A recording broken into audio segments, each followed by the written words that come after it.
देख रहे हैं डीसीपी न्यूज। खबरों की दुनिया में आपका स्वागत है।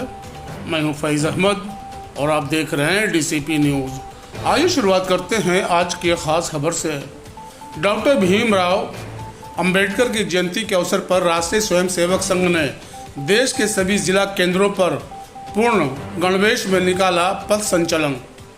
सीतापुर जनपद सीतापुर के नगर में ध्यानचंद स्टेडियम में स्वयंसेवक पूर्ण गणवेश में घोष सहित एकत्र होकर कार्यक्रम में संघ विभाग संघ चालक डॉक्टर हरिपाल सिंह तथा उमाकांत जिला संघ चालक व प्रांत कार्यवाह प्रशांत जी शासकीय अधिवक्ता आदि लोगों ने डॉक्टर भीमराव राम जी अम्बेडकर के चित्र पर माल्यार्पण कर स्वागत किया तथा भीमराव राम जी अम्बेडकर के जीवन पर प्रकाश डालते हुए बताया कि डॉक्टर भीमराव राम जी अम्बेडकर का जन्म 14 अप्रैल 1891 ईस्वी में भारत के मध्य प्रांत महू नगर सैन्य छावनी में हुआ था और उन्होंने मराठी और अंग्रेजी में औपचारिक शिक्षा प्राप्त की और आगे की पढ़ाई न्यूयॉर्क के कोलंबिया विश्वविद्यालय और लंदन स्कूल ऑफ इकोनॉमिक्स से की। डॉक्टर भीमराव राम जी अम्बेडकर ने दलित आंदोलन को प्रेरित किया और सामाजिक भेदभाव के खिलाफ अभियान चलाया।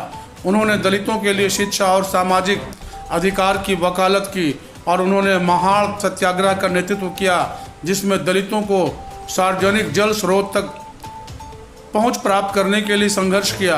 उन्होंने श्रमिकों के अधिकारों और कल्याण की वकालत की। वायसराय के कार्यकारी परिषद में श्रम मंत्री के रूप में भारत में श्रम सुधारों का आकार देने में महत्वपूर्ण भूमिका निभाई। संविधान के मसौदे को अंतिम रूप देने में मदद की। उन्होंने दलितों और पिछड़े वर्गों के लिए आरक्षण की व्यवस्था करने में महत्वपूर्ण भूमिका निभाई। डॉक्टर भीमराव राम जी अम्बेडकर ने 1956 ईस्वी में बौद्ध धर्म की दीक्षा ली और इस धर्म को दलितों के लिए मुक्ति मार्ग देखी। डॉक्टर भीमराव अम्बेडकर की मृत्यु 6 दिसंबर 1956 को हुई। दिल्ली में उनके आवास पर हुई। 14 अक्टूबर 1956 को अपने 3,65,000 अनुयायियों के साथ बौद्ध धर्म स्वीकार किया। डॉक्टर भीमराव अम्बेडकर के शिक्षक कृष्ण केशव अम्बेडकर थे। उन्होंने ही अम्बेडकर का नाम अम्बेडकर कर दिया था। महात्मा ज्योतिबा फूले के समाज सुधारक और महार निवासी शिक्षण संस्थान गोखले विद्यालय में भीमराव राम जी अम्बेडकर ने पढ़ाई करने की आर्थिक मदद की थी। बड़ौदा के महाराजा सयाजीराव गायकवाड़ को उन दिनों भीमराव को विदेश जाकर पढ़ाई करने में आर्थिक मदद की थी। महाराजा साईजीराव सबसे बड़े समाज सुधारक और प्रगतिवादी थे। डॉक्टर भीमराव अंबेडकर की पहली शादी रमाबाई से 1906 ईस्वी में हुई थी। 1955 में उनका निधन हो गया था, लेकिन फिर दूसरी शादी परिवार से हटकर की थी। डॉक्टर भीमराव अंबेडकर स्वतंत्रता के पश्चात अब तक के तमाम सियासी जमात डॉक्टर बाबा साहब भीमराव अंबेडकर के नाम पर सरकार ने यह कोशिश होती रही कि डॉक्टर भीमराव अंबेडकर सिर्फ दलित वर्ग के नेता के तौर पर स्थापित कर दिया जाए। विशेषकर कांग्रेस पार्टी में बाबा साहब को उनके कद से नीचा दिखाने की हरदम कोशिश की गई। 60 साल सत्ता में रहने पर भी कांग्रेस ने बाबा साहब भीमराव अंबेडकर को भारत रत्न सम्मान नहीं दिया। इससे पहले जवाहरलाल नेहरू और इंदिरा गांधी को भारत रत्न सम्मान दिया गया। 1990 में भारतीय जनता पार्टी की सरकार बनी तो उसने बाबा साहब भीमराव अंबेडकर को उनके महापरिनिर्वाण पर 34 वर्ष बाद भारत रत्न के सम्मान से सम्मानित किया गया।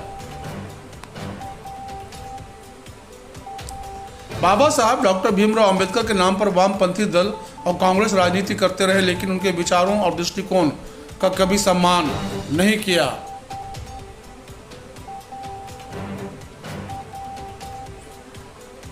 डॉक्टर भीमराव अंबेडकर 1939 ईस्वी में राष्ट्रीय स्वयंसेवक संघ के शिविर का दौरा किया और दलितों के उत्थान पर चर्चा किया। संघ शिक्षा वर्ग के एक कक्षा आए थे। उन्होंने सभी कार्यक्रमों को देखा और दोपहर में संघ संस्थापक डॉक्टर हेडगेवार तथा अन्य सेवकों से के साथ दोपहर का भोजन किया। डॉक्टर हेडगेवार के अनुरोध पर 1 घंटे तक बहुत से स्वयंसेवकों से बातचीत भी किया। भारत में बौद्ध धर्म के पुनरुत्थानवादी भीमराव अंबेडकर द्वारा अपने 4 लाख लोगों से अधिक समर्थकों को दिलाई। कहा, बुद्ध द्वारा बताई गई प्रतिज्ञाओं का पालन करूंगा। मैं सभी जीवों के प्रति दया करूंगा। मैं चोरी और व्यभिचार नहीं करूंगा, झूठ नहीं बोलूंगा। मेरा दृढ़ विश्वास है कि बौद्ध धर्म ही एक मात्र सच्चा धर्म है। मैं मानता हूं कि मेरा पुनर्जन्म हो रहा है। मैं सत्य और निष्ठा से घोषणा करता हूं,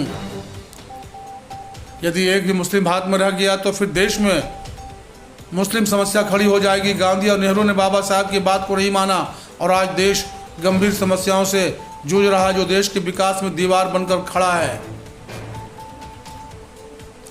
हिंदुओं के मान बिंदुओं को अपमानित करना, लूटपाट, डकैती, आतंक, हत्या, हर क्षेत्र में भूमि पर अवैध कब्जा इनका इच्छित पेशा है। इन सब कारणों से बाबा साहब ने बौद्ध धर्म की दीक्षा ली और बौद्ध धर्म के अनुयायी बनकर काम करने लगे। और इस अवसर पर सभी को ऐसे महापुरुषों से प्रेरणा लेकर काम करना चाहिए और देश के समाज के लिए कार्य करके भारत माता के विश्व गुरु के स्थान पर विराजमान करें। ऐसी प्रतिज्ञा लेकर लोग यहाँ से जाएं।